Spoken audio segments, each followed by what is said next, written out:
दोस्तों नमस्कार, कैसे हैं आप? और यूजीसी के जो नियम का ड्राफ्ट तैयार किया गया था, जो संसदीय समिति थी, समिति ने जो यूजीसी के नियम का जो ड्राफ्ट तैयार किया था, जिसको लेकर के पूरे देश में विरोध हो रहा था, आज उस पर सुप्रीम कोर्ट ने रोक लगा दी।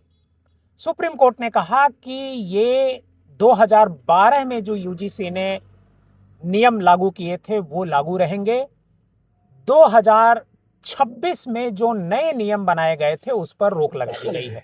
सुप्रीम कोर्ट ने कहा कि 19 मार्च को अब इस मसले पर सुनवाई होगी और सरकार को इसकी तरफ से मतलब नोटिस जारी किया गया है। सरकार से पूछा गया है कि आप इसके बारे में डिटेल बताइए, क्योंकि पूरे देश में यूजीसी को लेकर के विरोध हो रहा था।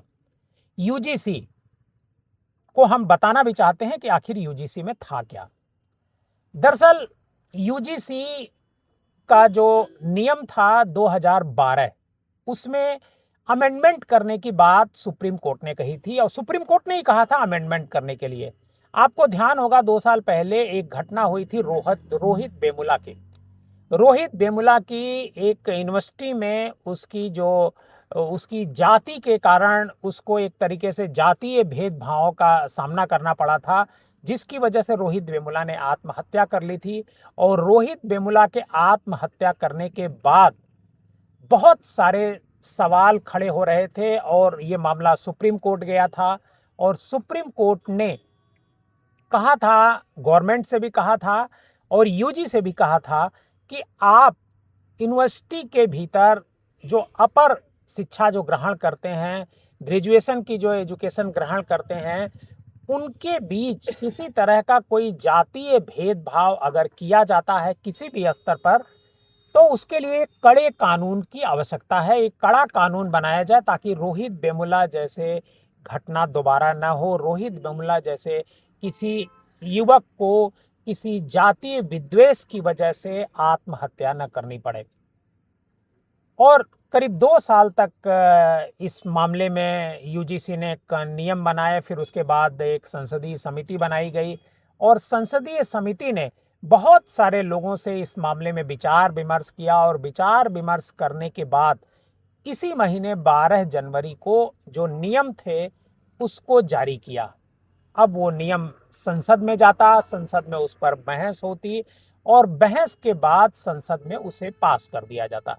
ये जो नियम था इसमें ये कहा गया था कि अगर आप शेड्यूल ट्राइब हैं, शेड्यूल कास्ट हैं, बैकवर्ड क्लास के हैं, महिला हैं, अल्पसंख्यक हैं, इन जो कैटेगरी में जो लोग भी आते हैं, उनमें चाहे छात्र हों, विश्वविद्यालय या डिग्री कॉलेजेस के कर्मचारी हों या फिर जो टीचर हैं, इन सबको एक दायरे में खड़ा कर दिया गया था और कहा गया था कि इनके साथ अगर किसी तरह का जातीय भेदभाव होता है, जातीय तौर पर उन्हें एक तरीके से प्रताड़ित किया जाता है, जाति की बातें उनके साथ की जाती हैं, तो इसके खिलाफ जो है वो व्यक्ति शिकायत कर सकेगा। और शिकायत के लिए एक कमेटी बनी थी, 24 घंटे के भीतर वो कमेटी अपनी पूरी इसकी जांच करके रिपोर्ट देती। उस कमेटी के ऊपर एक और कमेटी बनी हुई थी, वो कमेटी फिर इसमें देखती कि कहाँ तक ये शिकायत जायज है और उसके बाद उसके खिलाफ जो भी कार्रवाई होती, जो रिकमेंड की जाती, वो कार्रवाई की जाती। इसमें कॉलेज से निष्कासन भी हो सकता था, एफआईआर तक की बात इसमें कही गई थी।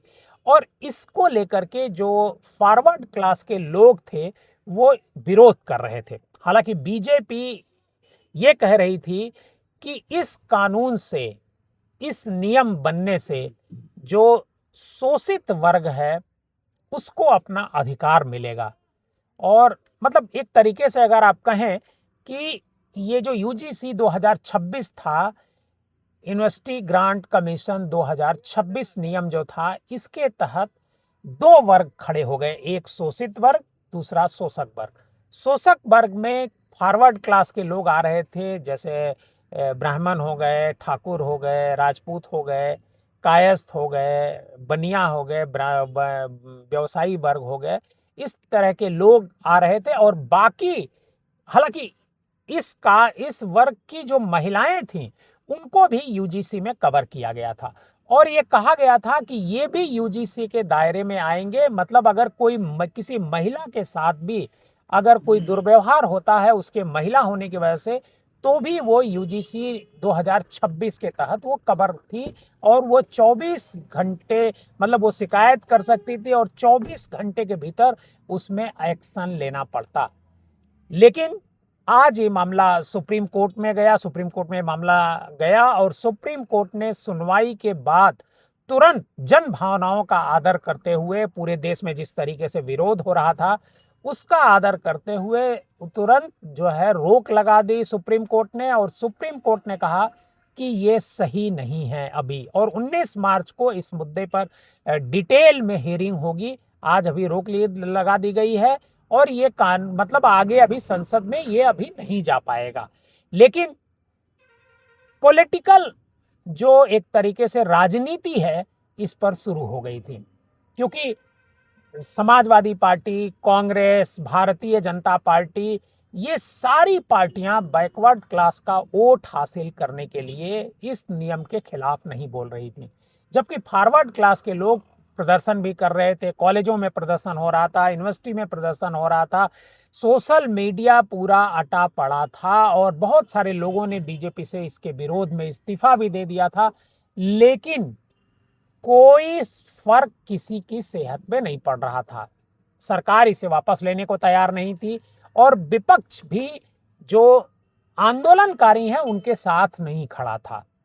खड़े थे तो सिर्फ और सिर्फ फॉरवर्ड क्लास के लोग जो विरोध कर रहे थे इसका। लेकिन फिलहाल सुप्रीम कोर्ट ने रोक लगा दी है। अब 19 मार्च को इस मामले में हियरिंग होनी है। आगे देखिए होता है क्या।